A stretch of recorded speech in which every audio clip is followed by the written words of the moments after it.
Salam jumpa kembali saudara-saudara. Kali ini marilah kita bicara mengenai aplikasi AI dalam berbagai sektor kehidupan manusia. Sebagaimana telah disampaikan sebelumnya bahwa ada ribuan bahkan mungkin jutaan aplikasi AI yang sudah dilakukan dan akan dilakukan oleh manusia untuk membantu aktivitas kegiatan sehari-hari.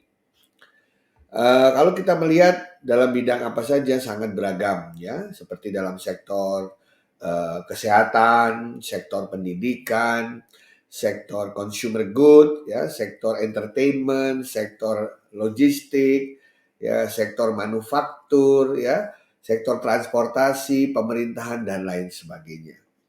Jadi hampir semua sektor itu bisa dibantu oleh pemanfaatan beragam aplikasi AI. Salah satu yang contoh yang paling banyak dipergunakan yaitu dalam bidang kesehatan ya atau lebih dikenal sebagai healthcare. Dalam bidang kesehatan itu jelas kalau kita lihat misalnya bahwa jumlah dokter dengan jumlah pasien itu kan jelas tidak berimbang. Pasien ingin sekali mendapatkan perhatian dari seorang dokter, tetapi apa daya jumlah dokter selalu lebih sedikit dibandingkan jumlah pasien. Anda bisa membayangkan kan kalau Anda masuk rumah sakit itu ketemu dokternya mungkin satu hari cuma satu kali dan sebentar. Dokter itu harus berkeliling kemana-mana. Nah dengan adanya device-device ya yang dilengkapi dengan program AI itu bisa membantu dokter dalam memonitor para pasiennya. Ya jadi misalnya dengan menggunakan jam gelang itu ya atau jam digital itu bisa dipantau di situ mengenai detak jantung dan iramanya ya. Kemudian juga sekarang kita bisa melihat bahwa bisa ditaruh juga semacam alat untuk mengukur tekanan darah yang otomatis akan memompa setiap berapa menit sekali dan datanya dikirimkan langsung. Dan kalau ada anomali langsung keluar warning atau alert. Jadi manfaatnya adalah ini bisa membantu banyak dokter, nurse, dan ahli kesehatan dalam memonitor pasiennya. Nah jelasnya adalah karena program-program ini juga merupakan buatan manusia yang baru belajar gitu ya. Kadang-kadang ada false positif atau false negatif. Ya, sehingga harus tetap ada sentuhan manusia terutama ketika memberikan nilai-nilai yang sifatnya alert atau bahaya. Dan riset di bidang ini masih terus berjalan ya. Karena ada beberapa hal kalau kita tahu kan bahwa dalam dunia kedokteran selain dokter itu bekerja berdasarkan sains, dia juga berdasarkan pengalaman yang dihadapi sebelumnya. Yang tidak semuanya bisa tercatat atau sudah tercatat. Sementara AI itu bekerja berdasarkan learning. Semakin banyak kasus yang ditemui, semakin baiklah AI itu. Sehingga manusia harus membantu AI tersebut untuk belajar. Dan AI itu kan tidak punya hati ya, jadi tidak punya jiwa. Jadi kadang-kadang dalam berbagai terapi kedokteran itu kan kita membutuhkan sentuhan manusia, sentuhan personal. Disitulah tetap dibutuhkan peran manusia. Jadi dalam dunia kedokteran itu yang paling banyak disentuh oleh AI adalah alat-alat kedokteran. Alat-alat misalnya untuk MRI, ya, alat-alat untuk X-ray, alat-alat juga termasuk di laboratorium untuk melihat dari kacamata mikroskop, ya. Kemudian alat untuk mendeteksi hasil pemindaian tubuh kita, ya, terhadap semua jenis kemungkinan penyakit yang kita alami atau kita derita itu bisa otomatis. Bahkan di beberapa tempat mulai ada dokter yang bisa membedah secara jarak jauh. Jadi dokter menggunakan sarung khusus di mana dia membedah orang lain yang berada di tempat lain karena ada robotik, tangan-tangan robotik yang membantunya. Nah, filosofi atau konsep telemedicine ini sudah cukup lama berkembang dan semakin lama semakin advance. AI juga banyak dipakai untuk membantu manajemen rumah sakit ya, agar obat yang tersedia itu selalu tepat sasaran, ada persediaan tapi tidak memberatkan biaya kos penyimpanan atau logistik karena obat juga ada expire. Dan bisa juga untuk membantu mengelola ketersediaan bed ya atau ketersediaan peralatan dan lain sebagainya. Jadi dalam medical, dalam bidang kesehatan itu AI dipergunakan untuk memastikan pasien itu jiwanya atau nyawanya itu terselamatkan, dokter bekerja secara efektif, dibantu oleh berbagai piranti-piranti untuk memonitor kondisi kesehatan dari manusia. Dalam bidang retailers, AI juga banyak dipakai. Ya, misalnya ketika masuk ke dalam supermarket atau masuk ke dalam hypermart begitu ya, mereka akan memindai muka kita dan dari hasil pemindaian muka kita, mereka bisa tahu kita itu pelanggan siapa, nomor berapa, pernah datang kapan, sudah memberikan revenue berapa kepada perusahaan, dan dia bisa menyapa dengan nama kita. Nah, bahkan dalam sejumlah mesin learning misalnya, mereka bisa menebak kira-kira kita akan belanja apa. Karena mungkin kita memiliki pola ya, kita datang ke supermarket setiap tanggal-tanggal berapa, yang dibeli apa, dan mereka bisa membantu kita untuk menebak apakah ini sudah habis, jangan lupa membeli ini, dan lain sebagainya. Dan untuk mereka yang datang ke suatu tempat yang sangat luas sekali gitu ya, ada robot kecil bisa membantu mereka memberitahu di mana barang yang mereka cari. Kita cukup misalnya mencari Indomie, atau saya ingin mencari daging, atau saya ingin mencari buah-buahan, nanti akan diantar oleh robot itu ke tempat yang ada, sehingga kita tidak banyak membuang waktu. Bahkan di Jepang misalnya sudah ada drone ya berbasis AI yang nanti akan mengirimkan belanjaan yang kita beli ke rumah kita, sehingga kita tidak perlu berat-berat. Bahkan ada juga di Jepang juga, yaitu autonomous shopping trolley. Jadi kita nggak geret-geret trolinya ya, tapi trolinya yang ngikutin kita kemanapun kita berada. Karena kita sudah pairing dengan troli itu ya, luar biasa sekali. Dan tentu saja dengan AI kita tidak perlu lagi mengantri di kasir untuk membayar.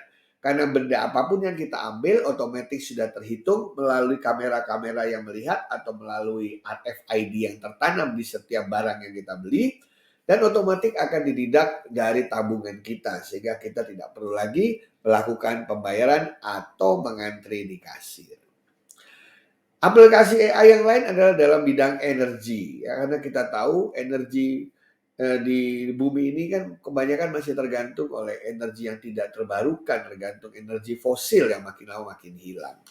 Oleh karena itulah orang mulai sekarang menerapkan energi-energi terbarukan seperti melalui panas bumi, melalui kipas angin gitu ya, melalui tenaga angin, tenaga air.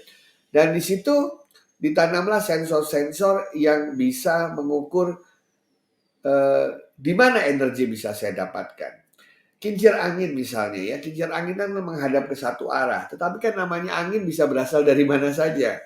Nah, dengan AI itu dia bisa menghadapkan angin itu ya, sehingga mendapatkan hasil maksimum perputarannya. Di Singapura Anda melihat ada suatu gedung yang atapnya itu terdiri dari solar cell yang bisa bergerak mengikuti gerakan matahari. Karena energi paling besar didapatkan kalau tegak lurus dengan matahari itu berada.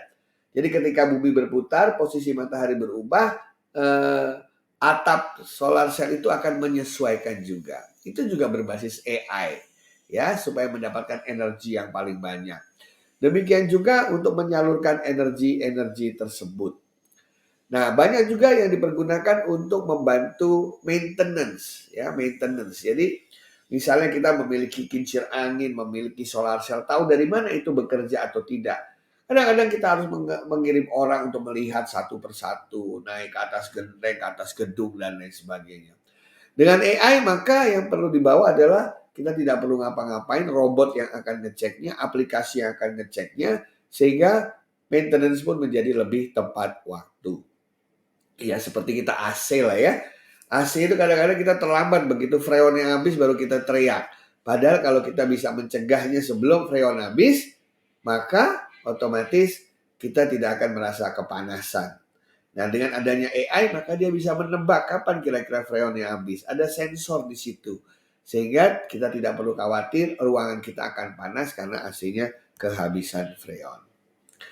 Nah, di Australia ya, autonomous cars mulai banyak sekali diteliti ya di berbagai perguruan tinggi seperti Curtin University of Technology.